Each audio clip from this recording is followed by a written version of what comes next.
This is FYI News 13, brought to you by SSPTV and the Hazleton Standard Speaker. For your information, we catch up with voters on this primary election day. Hello everyone and welcome to FYI. I'm Ken Kara. And now here's your headlines from FYI News 13 and the Hazleton Standard Speaker. A ban on gay marriage in Pennsylvania was overturned today by a federal judge. The decision means that same-sex matrimony is now legal not only in Pennsylvania but throughout the Northeast. Pennsylvania was the last remaining state in the Northeast to outlaw same-sex marriage. U.S. District Judge John E. Jones III was a victory for those who had challenged the law. Governor Tom Corbett had defended the law after Attorney General Kathleen Kane called it unconstitutional and refused to defend it. Attorneys for the plaintiffs say that the law deprives same-sex couples and their children of the legal protections and tax benefits afforded to married couples. Similar bans have been falling around the country since the U.S. Supreme Court struck down part of the Federal Defense of Marriage Act last year. 18 states give legal status to gay marriage. If Jones' decision stands, Pennsylvania would become the 19th state to legalize gay marriage throughout the Northeast. An appeal is likely to the 3rd U.S. Circuit Court of Appeals. Today is primary election day in Pennsylvania, and the polls opened at 7 a.m. and remain open until 8 p.m. Voters we talked with this morning in Sugarloaf Township were disappointed that people did not come out to exercise their right to vote. You know, I realize it's a low turnout and there's not many options, you know, to vote for in the primary, and there are no referendums, but you know, I see it as, you know, one of our rights to vote in this country, and I think it's a right that too few people at times choose to exercise. And then they lament the fact that the people that are in office don't represent their views and so forth. And you ask them, did you vote? And they said, no. I said, well, then I don't think you have a real right to lament, you know, what's going on, become involved. Even if there's only a handful of offices to vote for, you know, make your vote and make it count. What was your reaction when you came and saw like no line and you got in and out quickly? I think I expected the turnout to be low. It's always relatively low. This is really low, but still, you know, I think it's something that we need to do as citizens to become involved in our communities. And one way to do it is through voting. Today's ballot lacked incentive for some, with many candidates unopposed. Pat Durr, the manager of Cunningham Builder Supply on Route 93 in Sugarloaf Township, was well aware of the battle for a Democratic nod for governor. Interesting campaigning. We have done business with the Wolf Company at our place of business for over many years, so it was interesting to see him and what was going on there, and the truths and half-truths about selling businesses and all that goes on there. Hard to understand. Yeah. So would you like to see more people out when you came to vote? Would you like to be, are you normally standing in a line? Yes, at least a small line. It certainly would be better if more people came out and voted, just to exercise their right to vote. Meanwhile, in Hazel Township, voters were turning out for a first-of-its-kind race. The newly redrawn 119th Legislative District featured a race for state representative between incumbent Gerald Mullery and longtime Hazleton Area School Board member Tony Bonomo. We caught up with Bonomo outside the Hazel Township Municipal Building. We've been here since 7 o'clock, and it's the same here as it probably is in every precinct around the district. The voter turnout is very low. I seem to be getting a good response from people in Hazel Township. I know I've got people all over the place, but everybody's calling me, telling me that the turnout is scary low. It's just not good. But again, a low turnout could benefit me or it could benefit him. But again, he has the same problem that I have in order to get the people out and vote, to get his own people out to vote. What if some people told you as they were coming in today, maybe meeting you for the first time after seeing you? What has that interaction been like? Well, they look the other way when they say, I try to give them a card, but no, I'm just kidding. No, it's, you know, people come out. The thing you could say about Township is the people in Township come out and vote. Whether it's a rainy day or it's a nice day, I think they're always out supporting their candidates as far as it goes. So it's all been pretty positive. It has been very positive. Also busy at the polls was SSPTV political analyst and township tax collector Mike DeCosmo. Ken, I got here a little before the polls opened at 7 o'clock this morning. Been here since then, and it's a little afternoon now. It's been relatively steady. We expected a light turnout, but so far about 10% of the people voted already, which I thought was a little high because normally between 3 and 6 o'clock is when the rush comes. So I hope to get about 25-30% out of the township, which would be a real nice turnout. Now, Tony said Township usually turns out to vote. There is a race here that is of interest. So you think Township maybe has more voters coming out than some other areas? Absolutely. And again, Tony's the guy who's bringing them out down here. It's one of our own. And the fact of the matter is, this first time we're electing a representative from this realigned district, I think, piqued a lot of people's interest. What we're seeing is a very high turnout with the senior citizen population at this time of the day. So, again, perfect voting weather, and we're glad to see Township people coming out. You can catch Mike DeCosmo and our entire panel tonight during SSPTV's election coverage beginning at 8 p.m. right here on Channel 13. State police are looking for a man who posed as a water company employee. The incident happened on Friday between 11 and 11:30 a.m. in Hazel Township. According to state police, the suspect gained entry into the victim's residence by posing as a water company employee. Once inside, he took approximately $450 from the victim's wallet and then fled. The thief is described as an olive-skinned male in his 30s, 5'7" to 5'9" tall, 180 to 190 pounds. The victim described him as an Italian-looking man wearing a light blue shirt and a blue hood. Now, for full election coverage, grab Wednesday's Standard Speaker. They will have in-depth post-election coverage of all local races of interest, and you can also read a story about Lehigh Valley Hospital Hazelton's financial success even before the merger with Lehigh Valley. There's that and more to look forward to in Wednesday's Standard Speaker. And now, from the desk of the East Union Township Police and Code Officers. Walk-around inspections for code violations will be conducted during the next few weeks. The inspections will take place in Shepton, Oneida, and Brandonville. For more information, call the Township Municipal Building. Coming up next on FYI, Janine has her Care for Kids segment, so stay tuned for that. And shortly after that, we'll talk with State Senator John Udechak about Carbon County's new This is FYI News 13, brought to you by SSPTV and the Hazelton Standard Speaker. We are at the beautiful Eagle Rock Resort. We're inside the hotel in the great room, and each and every Tuesday we talk about a segment called Care for Kids under Luzerne County Children and Youth Program, and we are helping you learn about the programs and talk with some of these great children who are looking to be adopted and who are adopted. And Eric Ryan is with us now. And Eric, thanks for joining us here at Eagle Rock Resort. You're welcome. Did you get to get out of school early? No, because I'm homeschooled. Oh, okay. I was going to say at least we got you out of school early. So, I thank you for joining us on the program to talk a little bit in depth about Luzerne County Children and Youth and how you've experienced the foster care program and the adoption program. So you did go through the foster care program, correct? Correct. Okay. I was in it for a long time until I was adopted, and I was in when I was 1. I went back, and then I went back when I was 5. And I was in a lot of foster homes. I was in 21 and 7 different counties. And then my mom, she said she wouldn't give up on me, and she didn't. I tried everything, but now I'm just having fun. You're having fun. All right. So for people watching out there who might be thinking about being a foster parent or maybe adopting someone, either a teenager or a child, why do you think that's so important? Because everybody needs a second chance like I did, or I had.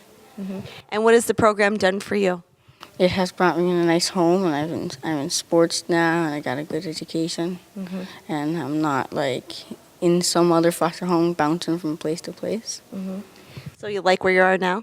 Mm-hmm. It's really fun. My mom takes me a lot of places. I still even visit my brothers and sisters. We go to Florida once a year because one moved down there. Okay.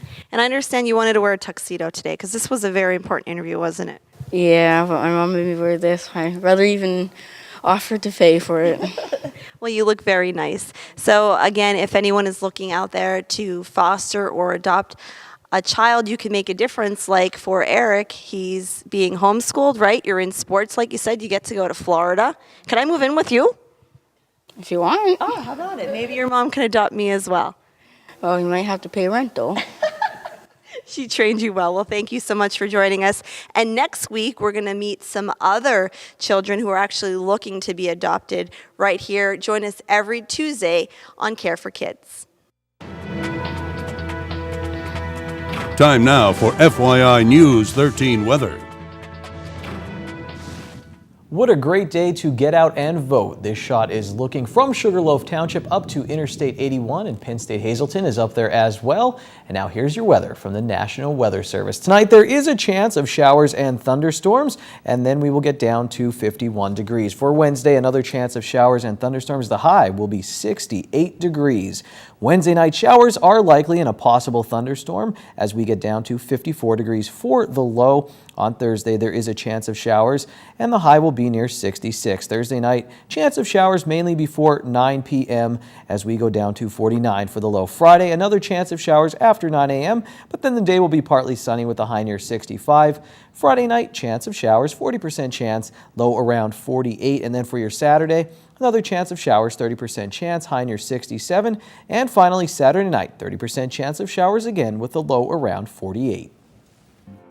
Tonight's weather is brought to you by Valley High, the area's oldest ice cream and fast food restaurant. Stop on in for a cold treat with their ice cream and yogurt, or some hot food with their burgers, hot dogs, fries, and much more. That's Valley High, located on Route 93 in West Hazleton. Stop on by today or give them a call at 570-455-5362. I'm pleased to welcome back to our studios State Senator John Udechak. Thank you, Senator. A pleasure to have you here with us again. Thank you for having us. Always a pleasure to be with you.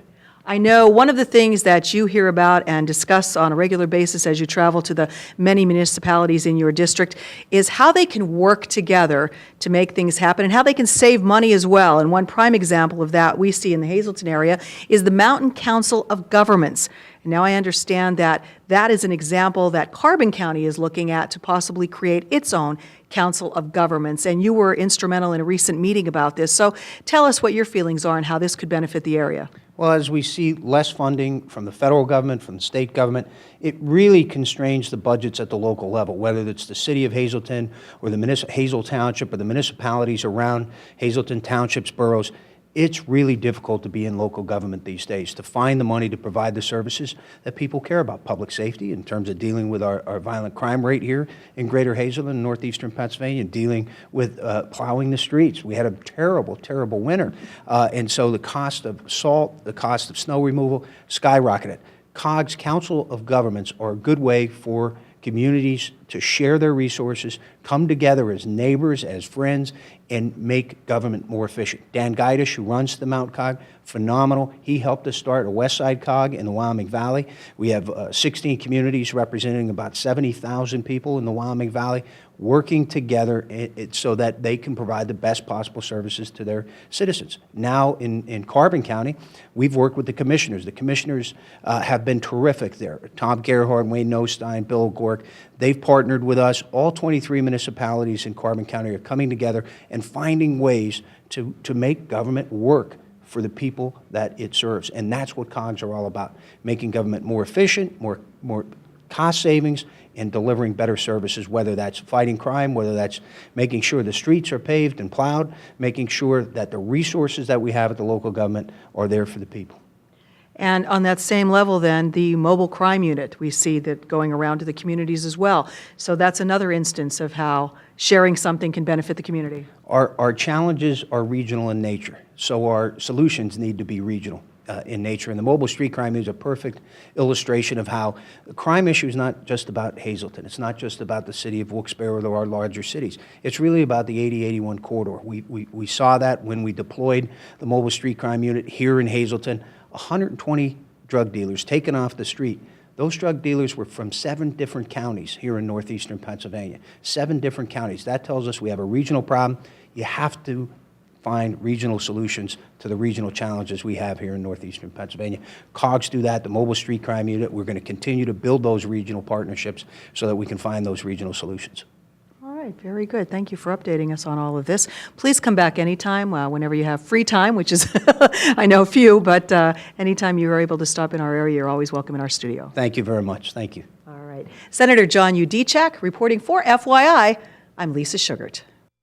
Hey Lisa, thank you. Let's take a look at tonight's community calendar now. A free lunch will be served on Sunday, June 1st from noon, and that is at the Community Bible Fellowship Church on the corner of James and Spruce Streets, and you can check that out in the city of Hazleton. The menu will feature spaghetti and meatballs and much, much more. For information, call the number on your screen. There's also a golf tournament coming up at Sugarloaf Golf Course on June 1st to help raise funds for playground renovations at Valley Elementary Middle School. You can register for the tournament until May 30th, and if you are interested, call the Valley Elementary Middle School at the phone number on your screen. Here's your midday winning Pennsylvania lottery numbers. Daily 395, the Big Four 7612, Quinto 68840, Treasure Hunt 6, 10, 11, 14, 21. We have the MMI Prepper baseball team coming up next.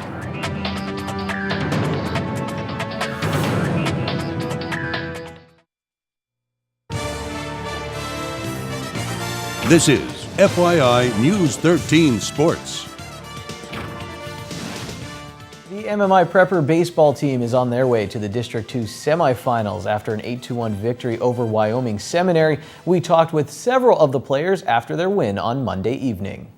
MMI pitcher Charlie Karchner's most impressive highlight came after the game. It came after he gave up a run in the first inning and then settled in by sitting down the side in order in 3 of the next 5 innings that he pitched. Karchner showed poise on the mound and in his post-game interview. Let's talk about the outing today. I mean, what felt good for you? What was kind of working out there on the mound? You're my hero!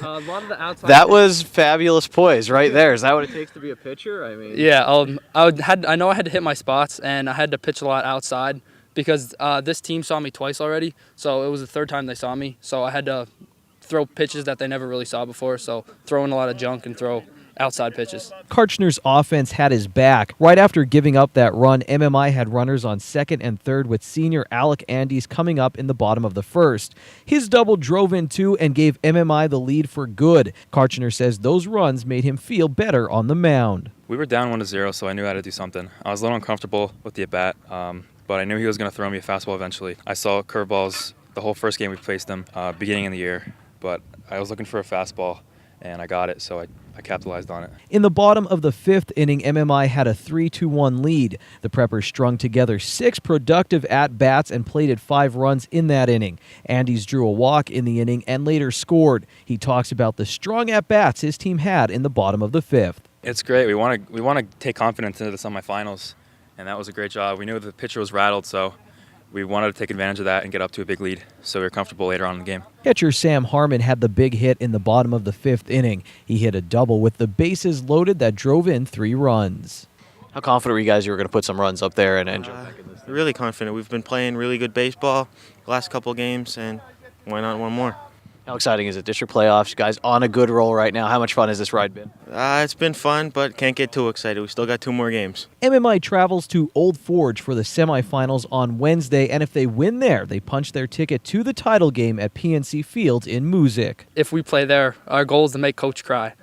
So It's a hard thing to do, or no, not really. He's an emotional guy, but he loves us. Nice. What's not to love about the 2014 MMI Preppers and the brand of baseball they've been playing? I think I cut the Preppers short. I think the final was 9-1 MMI. So MMI got a big playoff win yesterday. The Wilkes-Barre Scranton Penguins did not. The Pens came home for Game 6 against the Providence Bruins with a chance to wrap things up with a 3-2 series lead. Here's an early chance the Pens had, but the Bruins would be the first on the board. They got 2 goals from Alexander Koklachev and 1 from Bobby Robbins to build a 3-0 lead. Connor Sheary got the Pens on the board in the 3rd period, but the Bruins answered with a Ryan Spooner goal to put the game away. So that 4-1 Providence victory means there's a Game 7 at the Mohegan Sun Arena on Wednesday night at 7:05 p.m. Let's now move to the Standard Speaker FYI scoreboard. We have 2 scores involving the C-Dub. The Crestwood girls lacrosse team lost to Wyoming Seminary in the District 2 semifinals. North Pocono, they beat the Crestwood softball team in the D2 AAA softball playoffs. Hey everyone, thanks for watching sports. Please stick around for more FYI coming up. Happy Wing Night. It's Wing Night at Bottlenecks. Get $2 off your order of wings or all-you-can-eat wings and boneless wings for only $14.95. Bottlenecks wings are voted best wings in the area year after year. Good evening, everyone, and here's tonight's Talk of the Town report. One announcement for this evening. The Hazelton Elks Lodge number 200 will be holding a spaghetti dinner to honor veterans on Sunday, May 25th from noon to 5 p.m. All veterans will eat for free, non-veterans $7, and children under 12 just $4. More information about this event, please call 570-401-9155. That's tonight's Talk of the Town. News 13 would like to send sincere condolences to the family and friends of these recently departed. Edward J. Rabbits of Freeland. Funeral is Thursday at 9:30 a.m. from the McHugh-Wilczek Funeral Home. Friends may call Wednesday from 7 to 9 p.m. William L. McCulloch of Whitehaven. Arrangements will be announced by the Lehman Family Funeral Service. Veronica B. Martinick, formerly of Hazelton. Arrangements will be announced by the Frank J. Bonin Funeral Home. Patricia Kibler of Hazelton. Arrangements will be announced by the Frank J. Bonin Funeral Home. And Marie J. Rutulo of Hazelton. Funeral is Thursday at 9 a.m. in the Joseph A. Moran Funeral Home. Friends may call Wednesday from 6 to 8 p.m. Tonight's obituaries have been brought to you by the Smilax Floral Shop located on 15th Street in Hazelton. For delivery to all local funeral homes, call 570-454-0111.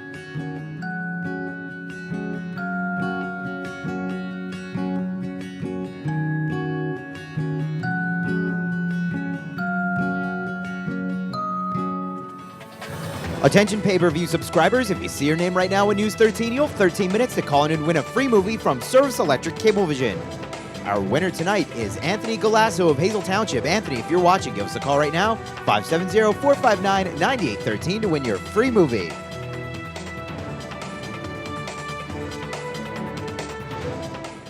With Webster's Dictionary adding some regional words recently, the Standard Speaker had an article in today about coal speak. The reporter interviewed a few people around the area for coal speak, and you can read their comments in the Standard Speaker. Here are some of my favorite words. Biatney. So that, I'll use it in a sentence. Mike, please come fix the teleprompter. The words are on a biatney. I also enjoy the phrase $1.280, and we pulled these definitions from coalregion.com. Remember, election night coverage begins at 8 p.m. on Tuesday night on SSPTV, and I'll see you guys tomorrow. Take it easy, everyone.